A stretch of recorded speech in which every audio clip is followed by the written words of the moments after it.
السلام علیکم دوستانو، تاسو ټول ته ځل بیا هم ښه راغلاست. وایم هیله ده چې تاسو ټول به روغ او جوړ یئ. موږ هم شکر دی ښه یو. د اوړي چکر هم خیر او خیریت سره تیر شو. اوس به نورمال دوباره روزمره ژوند مخې ته وړو. په دې ویډیو کې به زه تاسو ته یو مکمل د شپې ډوډۍ ریسیپیګانې شریکې کړم چې هم پکې یو ډول بې حده خوندوره او سیزن سره سم د عام تیرامیسو جوړولو طریقه در وښیم او هم یو دوه ډوله د کباب جوړولو طریقه. نو ویډیو در سره تر اخره وګورئ. هیله ده چې دا ویډیو مو په درد وخوري او یو څه ترې زده کړئ. اول مې د عام تیرامیسو جوړ کړ ځکه چې دا بیا وخت ضرورت لري چې صحیح آماده شي. نو د دې تیرامیسو جوړولو دپاره مې اول کریم ورته جوړ کړ چې تقریبا 300 ملي لیټره پیرا وای، 3 غټې قاشقې په اندازه بوره او 3 غټې قاشقې حل شوی ام چې مینګو پیوري هم ورته وایي. دا مې کاسه کې واچو، برقي مکسر سره مې 100 دقیقو دپاره مکس کړ چې ټینګ شي. د مینګو پیوري نه مې 2-3 غټې قاشقې په اندازه وساتله چې بیا وروسته ډیزاین دپاره پکارېږي. کریم چې ښه صحیح برابر شو، بیا مې یو دانه پاکستاني خوږ ام میده کړ او په دې کریم کې ور اضافه کړ او کریم سره مې بیا مکس کړ. ورپسې مې یو شیشې لوښی راواخیسته او د تیرامیسو دپاره چې کوم خاص بسکټ وي، تاسو په دې ویډیو کې هم لیدلی شئ چې څنګه ښکاري او دې ته لیډي فنګر هم وایي. دا مې زر شیدو کې ډوب کړ او بیا مې په دې لوښي کې قطار کېښوده. کله مې چې د بسکټو یو قطار جوړ کړ، د دې په سر مې بیا کریم نه نیم واچو او نیم مې بل قطار دپاره وساتلو. کریم مې بیا د بسکټو په سر هوار کړ، د دې کریم په سر مې بیا دوباره د بسکټو یو قطار جوړ کړ او په آخر کې مې بیا باقي کریم پرې واچو او هوار مې کړ.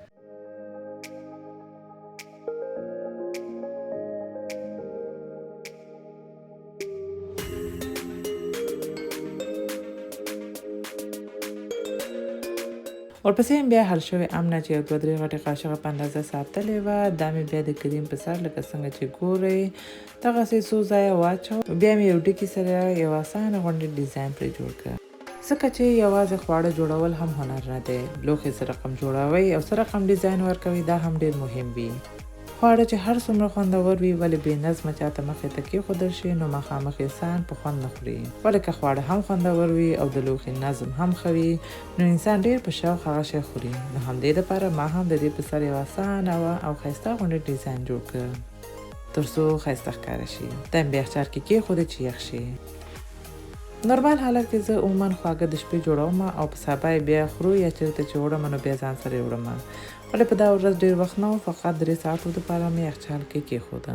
تیرامیسو مې چې یخچال کې کېښوده، بیا مې د پسه پختۍ واخیستلې چې کټلټ جوړ کړمه. تیرامیسو مې چې یخچال کې کېښوده، بیا مې د پسه پختۍ واخیستلې چې کټلټ جوړ کړمه. دا زما د ژوند ملګري د خوښې خوړو نه یو دی چې ډېر په شوق خوري. ولې ماشومان یې بیا په شوق نه خوري. نو هغې دپاره مې یو ډول بل کباب جوړ کړ چې په دې ویډیو کې مخکې به یې وګورئ. نو د دې کټلټ جوړولو دپاره مې اول غوښه لږه وټکوله تر څو لږ نری شي. دا مې بیا یو څنګ ته کېښوده او مساله مې ورته تیاره کړه.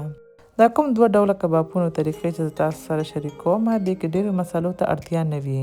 ډېرې مسالې پکې نه کارېږي ولې ډېر خوندور راځي.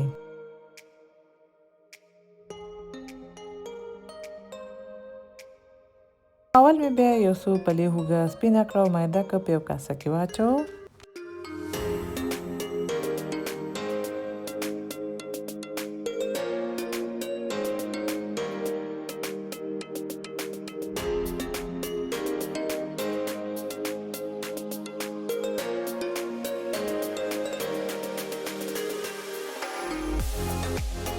ورپسې بیا د یو لیمو اوبه، د ضرورت په اندازه مالګه، یو وړه قاشقه تور مرچکو پوډر، لږ تریخ مساله دار مرچک. بس همدا ټول مسالې دي چې دې کې کارول کېږي.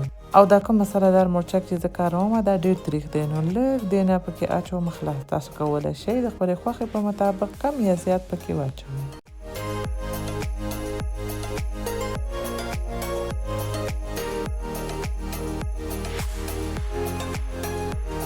دا ټول مسالې مې بیا سره ګډې کړې او بیا مې د غوښې په سر ووهه. غوښه مې پکې اخته کړه او بیا مې غوښه 2 ساعتو دپاره یخچال کې کېښوده چې ښه صحیح مالګې او مرچکو خوند واخلي.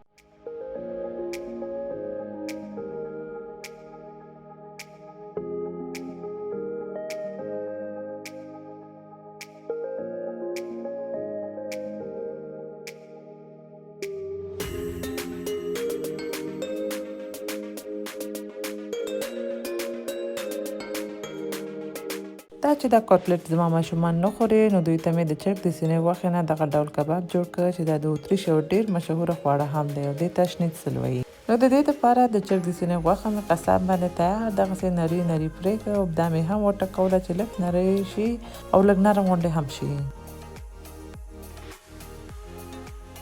بیا مې هماغه مسالې چې کټلټ کې کارولې وې هماغه سره مې دا غوښه هم اخته کړله او دا مې هم 2 ساعتو دپاره یخچال کې کېښوده چې سام څه یخته شي.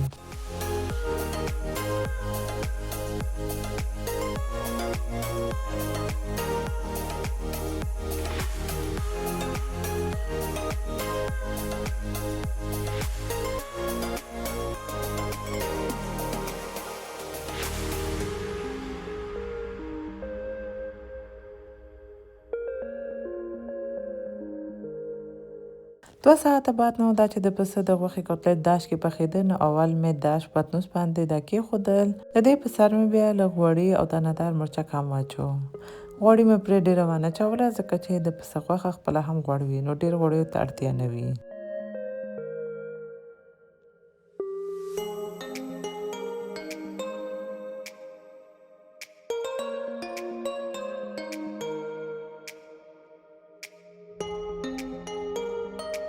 نو بیا مې دا تیار ګرم شوي داش کې او 100 درجې باندې کېښوده چې پوخ شي. دا به نو تقریبا 1 ساعت وخت نیسي.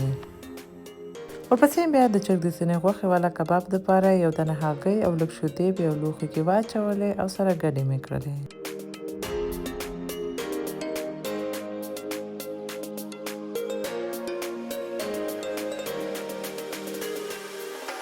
بل لوښي کې مې لږ نورمال د غنمو اوړه واچو او بل کې مې بیا برید کرامز چې ډوډۍ چې ښه وچ شي او بیا مکسر شي نو دې ته برید کرامز وایي.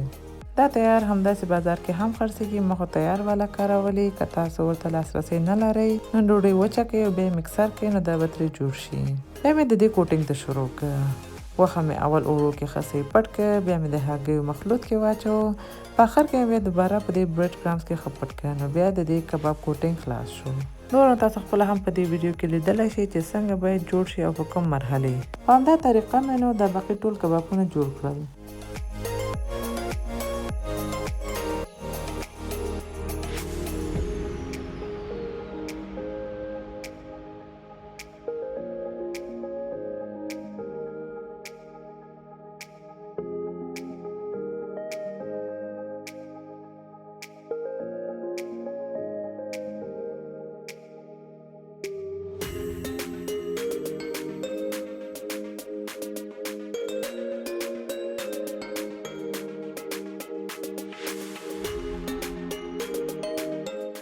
ورپسې بیا کړاهي کې غوړي واچول او پرې مې ښودل چې ښه صحیح ګرم شي او بیا مې دا کباب پکې سره کړل.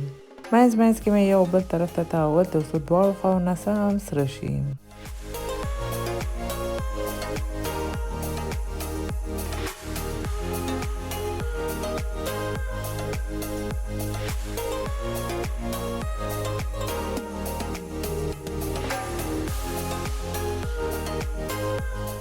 تر څو چې دا سره کېدل نو کټلټ هم یو طرف نه سور شو، پتنوس مې ویله دا شه وویسه او دا کباب مې په بل اړخ راتاو کړه چې بل طرف نه هم پوخ شي.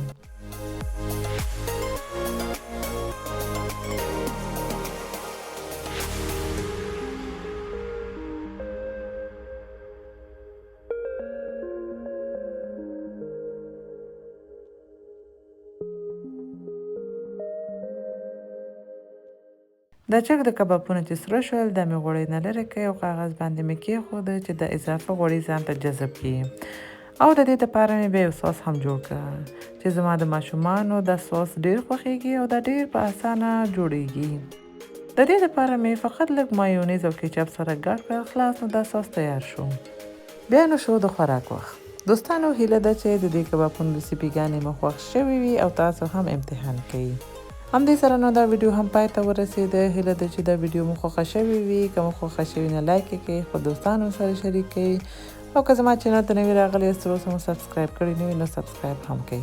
ښه وخت ولرئ. الله پامان.